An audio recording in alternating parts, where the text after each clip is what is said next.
Okay. So, thank you, and thank you for your invitation to be here today. So, I come from the Confédération hydrographique de l'Ebre, which is the Ebre Basin Authority. We are under the Ministry for Ecological Transition of the Spanish government. So, let's begin. My presentation will have three parts. First, a bit about the Ebro Basin context to better understand the rest of the presentation. And then, of course, obviously, drought management and low flow management as part of drought management in the Ebro Basin. Just a slide to show the location of the Ebro Basin. A closer look. Most of the basin is in Spain, but there are minor parts in France and other. And it is discharged into the Mediterranean Sea at the Ebro Delta. So 85,600 square kilometers. The Central Valley is very plain, very flat, and is surrounded by quite high mountains, especially the Pyrenees at the north, where most of the water resources come from. Some figures: 620 millimeters of average precipitation, but the Central Valley only receives 300 millimeters, which means semi-arid conditions. Runoff is about 14,600 million cubic meters, and with different models of what's going to happen with climate change, is expected a decrease of 5% to 2040. Although there are different models and saying different things, but the average would be that figure.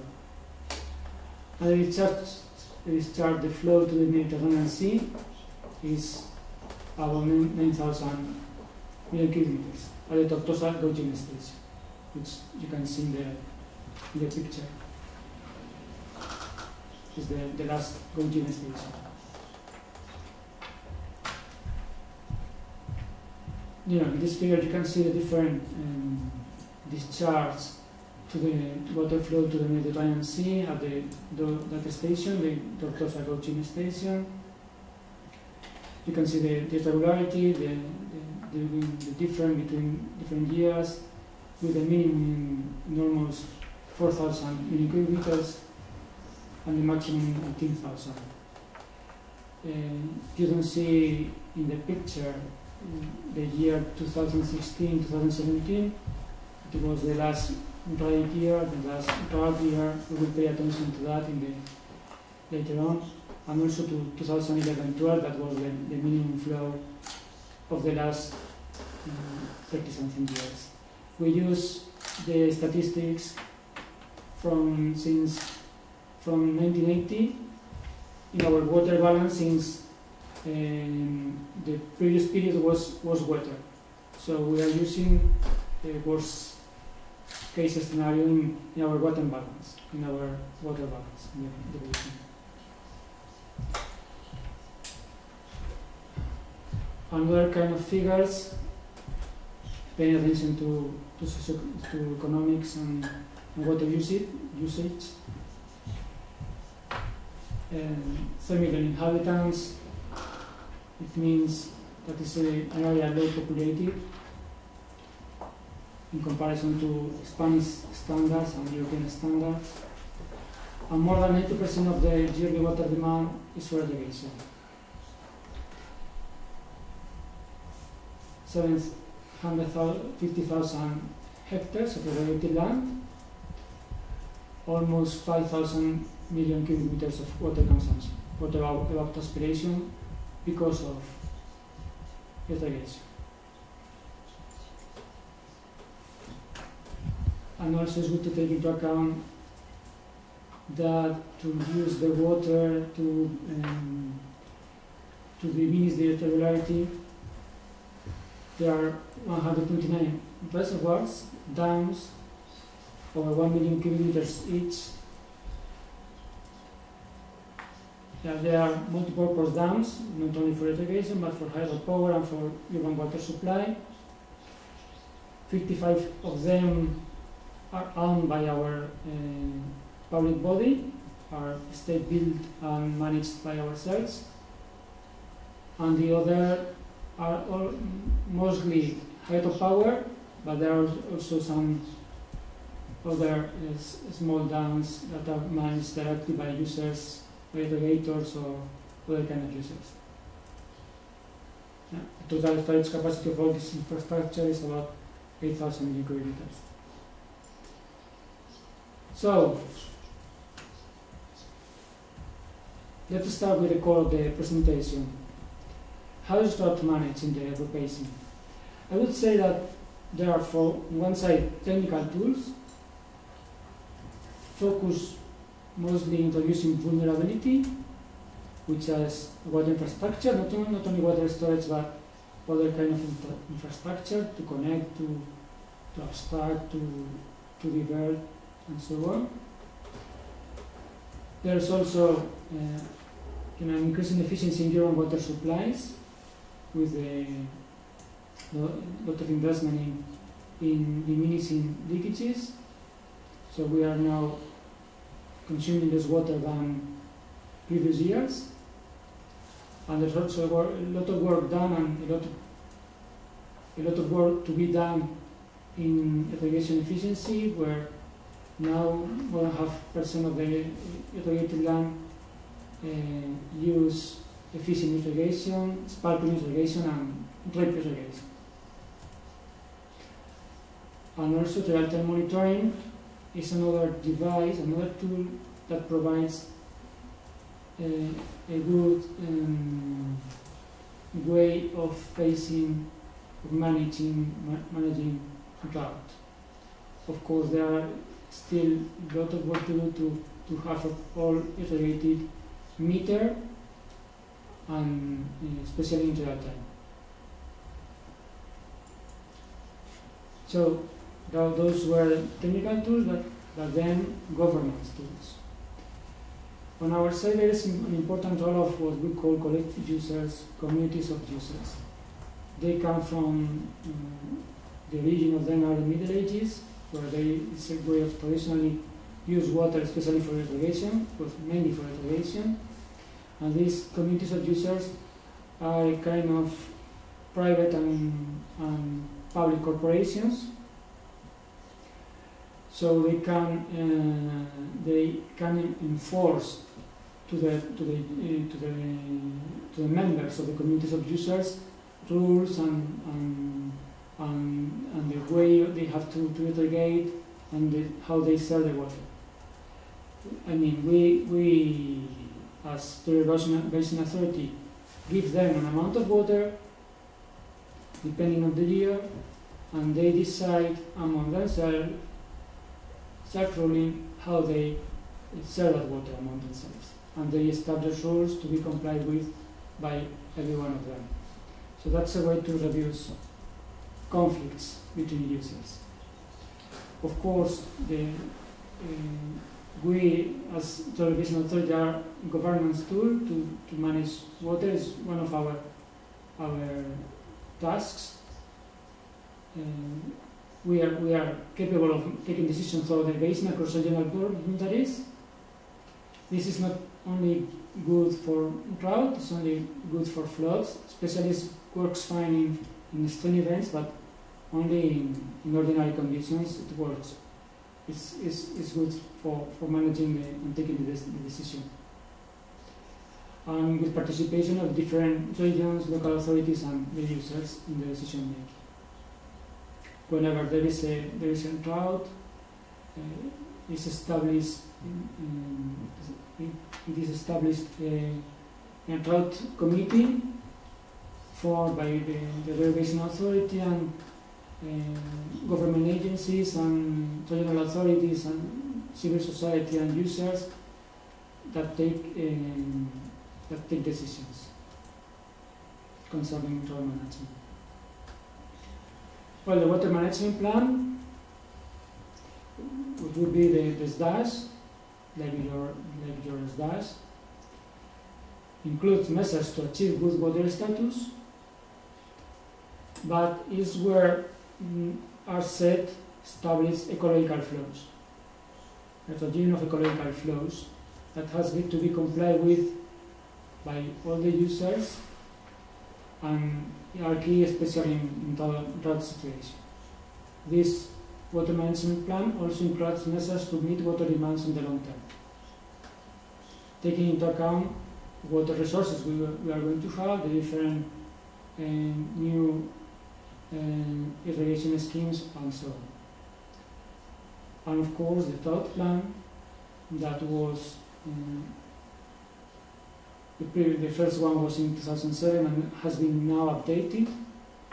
We are waiting for the final approval of the government, but is expected soon.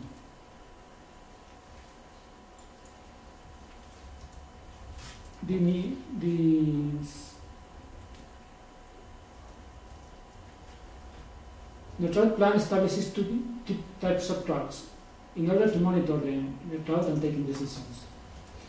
First, natural drought, which is just lack of precipitation and runoff. And the indicators we use is 3-month water flow in areas not influenced by human consumption. I mean, usually upstream rivers.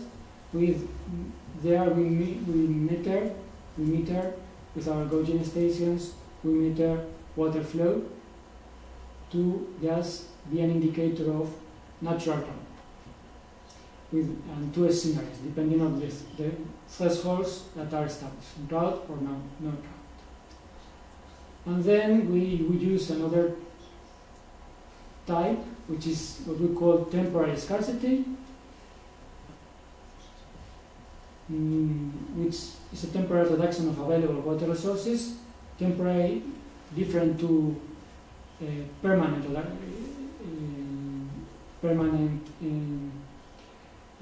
inavailability of water resources, where that's another way it has to be solved by means of the SDAS.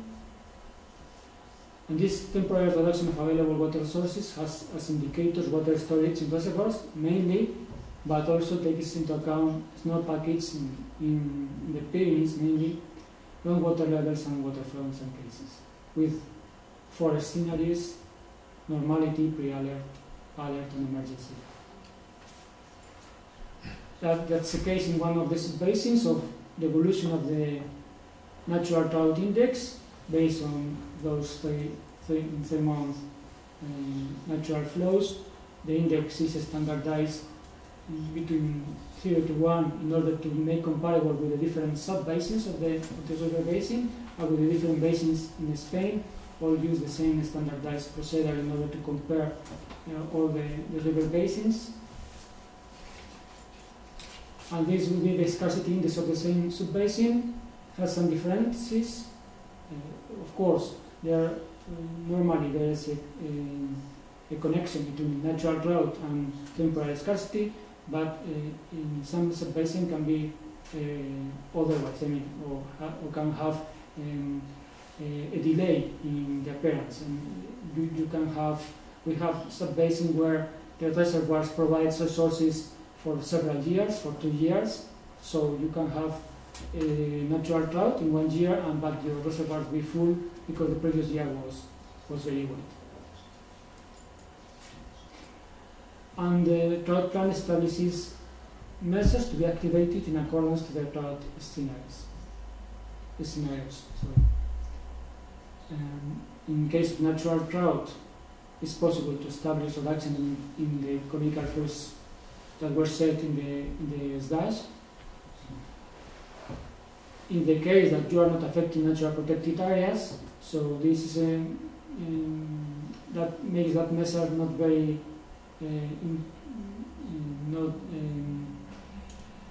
usually implemented, since it's very easy to affect some natural protected areas. Well, the Ebro Delta is protected and is downstream, so if you go upstream, you have to release water in order to comply with ecological flows in the Ebro Delta, so it's not easily implemented, that figure.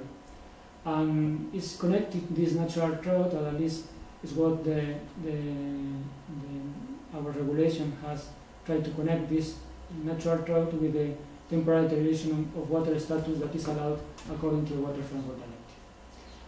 And in the case of temporary scarcity, is when we take measures about water demand and water resources.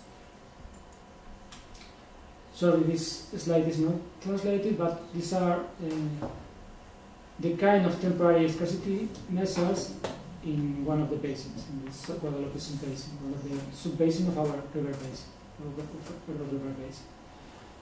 Well, there are measures, the intensity of the measure is increasing with restrictions to the different usage, to changing crops for the farmers, to preserve water allocation for certain type of crops, especially trees, or another restrictions in urban water supply. Special control of wastewater, and there are some kind of extraordinary measures that needs a decree by the government that then are implemented by the road committee I told you before. And in trade there are measures that are not common with the rest of the sub-basin, but are just for this specific sub-basin, but most of them has to do in this case with conjunctive use with groundwater, expecting more groundwater that in the year to come will be replaced. So, and then let's go to low flow management as part of all the management of drought. Which, in a strict sense, is just trying to fulfill the ecological flows, the regime of ecological flows that have been established in the management plan, in the SDAS, as a previous limitation to water demands. In our water law, ecological flows to preserve the aquatic ecosystems are a limitation to water demands, so something that has to be complied with. So for that there are three main actions: preparation of dams and reservoirs, those dams and reservoirs that I told you before, especially the ones that are owned by the River Basin Authority, with adjustments in the water release depending on the different situations, and of course things that have been told already here: limitation of water abstraction, of course surveillance to see that those limitations are complied with. We have in the River Basin Authority has a kind of water police that is on the countryside looking for. And of course with the aid of real-time monitoring.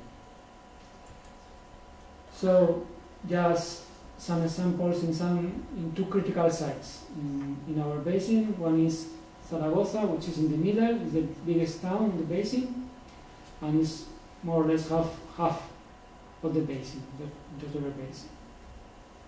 So you see those blue shapes, which are reservoirs, artificial reservoirs. There are some natural ones, Laguna Gayucante, you can see in the bottom is a natural one, but most of them are reservoirs, dams that we in the basin that can be where resources can be mobilized. So Zaragoza, the main effort of the dam that provides the highest effort to comply with the flows in Zaragoza, the upstream one, the most upstream one, which is called the Ebro reservoir, was commissioned in 1945. But in the tributaries also play a role, and the complex question is how to manage all these dams in order to comply with the flows, comply with the water demands of the different uses of water along the river.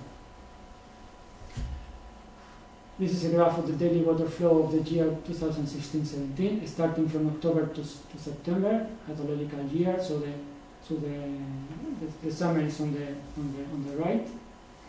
You see the daily water flow in red, and the blue line is the actual ecological flow established, a monthly minimum flow. In red, it was the previous one. It was a flow that was established in the 1990s, mostly because of chemical reason, which is not needed anymore since there is widespread wastewater treatment throughout the basin.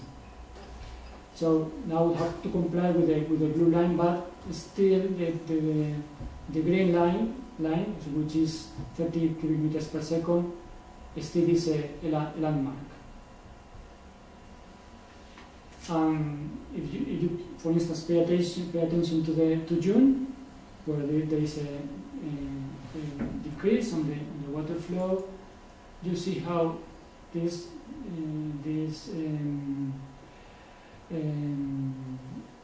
is showed by the media instantly. When you are below 30 cubic meters per second, the media is always paying attention to that. So there's this piece of news.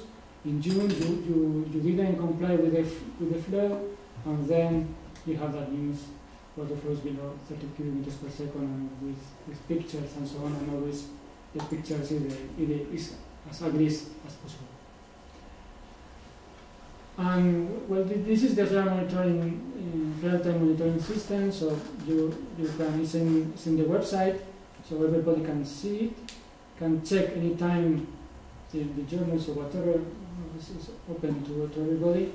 The different gauging stations, you can see at real time the water flow and see if we are complying with the water flow established. And at the same time, well, this is the central processing center where all the real-time signals are coming. We have our alerts that are activated whenever we are in some part of the basin. Some gauging station is saying that you are below the ecological flow or close to be below the ecological flow in order to take the appropriate measures. Because it's not an easy task. Real-time monitoring provides a good tool to be able to manage all these dams in order to release water to comply with the ecological flow. But anyway, as in the case of the Loire, it takes 4 to 5 days from the upstream reservoir to get to Zaragoza, so, and some days from the rest of the tributary. So, and there are a lot of uses in the middle. So it's kind of complex to adapt exactly to the water flow. Yep. The other critical site I want to show you is Tortosa, the mouth of the river. In this case, the dam that makes the most important effort to comply with the water flows is this big one, which is Mequinenza 1, which is the biggest of the basin. Is 1,500 million cubic meters of storage capacity. The previous one I told you the other in the upstream was 540 million cubic meters of storage capacity. So it's also a critical site, and it's also a place where there's a lot of discussion about the amount of ecological flow we should have. So it's always at stake, not only in terms of water flow, but in terms of sediments and so on. So in this picture, it's more or less the same. You are seeing here in blue the ecological flow, the actual ecological flow that was established in 2015. And in red, you are seeing the year 2016-2017. And how we tried with that dam to adjust water flow to that level. In this case, the dam is not operated by ourselves.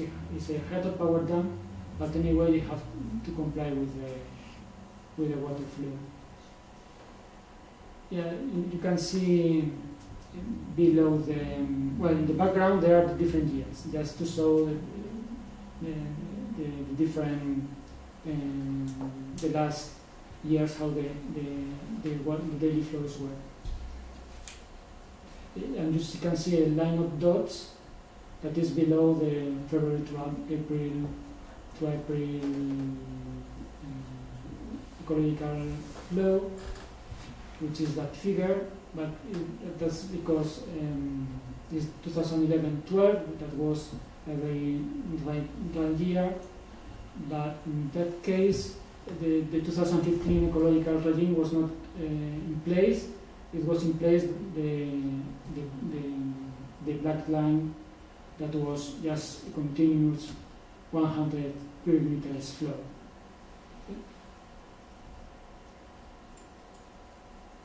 So, well, you cannot see that figure very well, but if you look, this is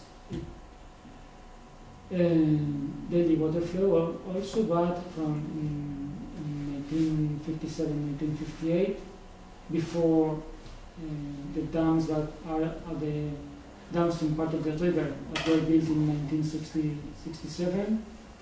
So you can see in summer the water flow was lower than today.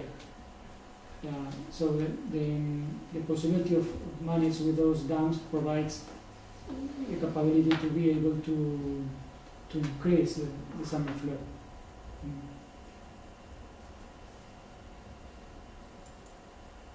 So that's all from the park.